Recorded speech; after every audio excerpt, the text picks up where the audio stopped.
এবং কিছু মৌলবাদী যারা আছে, সশস্ত্র গ্রুপ আছে, মাঝখান থেকে হয়তো তারা বিএনপির সঙ্গে যে ব্যবহারটা করছে, বিএনপি এখনো বুঝতেছে না, বিএনপি ওদের সাথে পারবে না, শেষ পর্যন্ত টিকে রাখতে পারবে না, এই হিসাবটা পরে।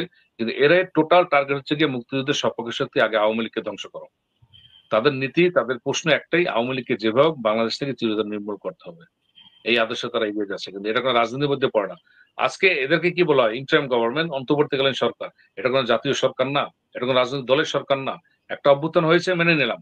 এই অভ্যুত্থানের মধ্যে একজন সরকার হবে আগামী নির্বাচন পর্যন্ত, কিন্তু তারা সময় নিচ্ছে 2 বছরের মতো। কি হচ্ছে 2 বছরের মধ্যে?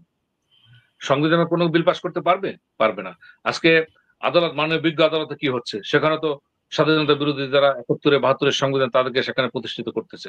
সুতরাং এই যে ট্রাইব্যুনাল যেটা করছে, আপনি দেখেন, ট্রাইব্যুনাল করা হয়েছে মাননীয় প্রধানমন্ত্রী গণহত্যার জন্য, তাকে মামলার 1 নম্বর আসামি করা হয়েছে প্রত্যেকটা মার্ডার কেসে। তিনি কি রাস্তায় নেমেছিল? তিনি কি হত্যা করেছে? সরাসরি করে নাই। তারা দেখেন, তারা একটা জায়গা থেকে রিটার্ন করেছে, কিন্তু ওই পথ থেকে তারা সরে আসছে। তারা বলেছিল আন্তর্জাতিক আদালত, এই নেদারল্যান্ড, আমি যে যে দেশে থাকি, তারা বলেছিল এই নেদারল্যান্ডে হেগ সিটিতে তারা মামলাগুলো আনবে, কিন্তু আনবে না, তারা পারে না, তারা সরে গেছে ওই পথ থেকে। কারণ এরা জানে একটা মামলা এই দেশে আনতে হলে সেখানে সঠিক তথ্য থাকতে হবে। যতগুলো লোক মৃত্যুবরণ করেছে, কোনো পোস্টমর্টম আছে রিপোর্ট? কিছু নাই। কারা করেছে? আজকে তো প্রশ্ন, আজকে প্রশ্ন আসবে। আজকে যদি একটা রিপোর্টে, পোস্টমর্টম রিপোর্টে থাকে যে একটা গুলি করা হয়েছে পিছন থেকে, কার গুলিতে? সেই গুলিটা কে ধারণ করেছে? পুলিশ না সাধারণ মানুষ?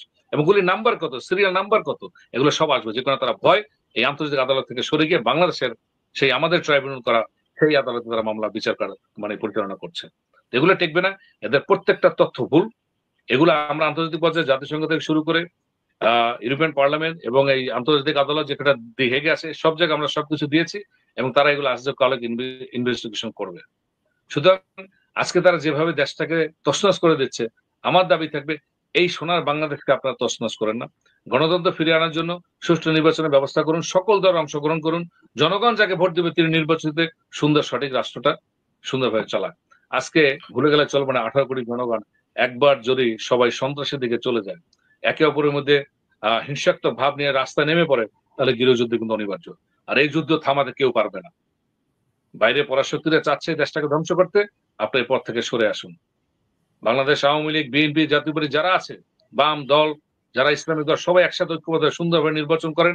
নির্বাচনের মধ্যে দিয়ে সুষ্ঠুভাবে জনগণ যাকে ভোট দেয় তিনি ক্ষমতা আসুক, তিনি নির্বাচনে অংশগ্রহণ করে পার্লামেন্টে এসে দেশটা সুন্দরভাবে চালান। দয়া করে আমার প্রশ্ন, প্রবাসীদের পক্ষ থেকে এই গৃহযুদ্ধের হাত থেকে দেশকে রক্ষা করুন। আপনাকে অনেক ধন্যবাদ। আমরা শেষ পর্যায়ে চলে আসছি। আপনাকে ধন্যবাদ জানাচ্ছি আমাদের মাঝে সময় দেওয়ার জন্য, আপনার মূল্যবান সময়।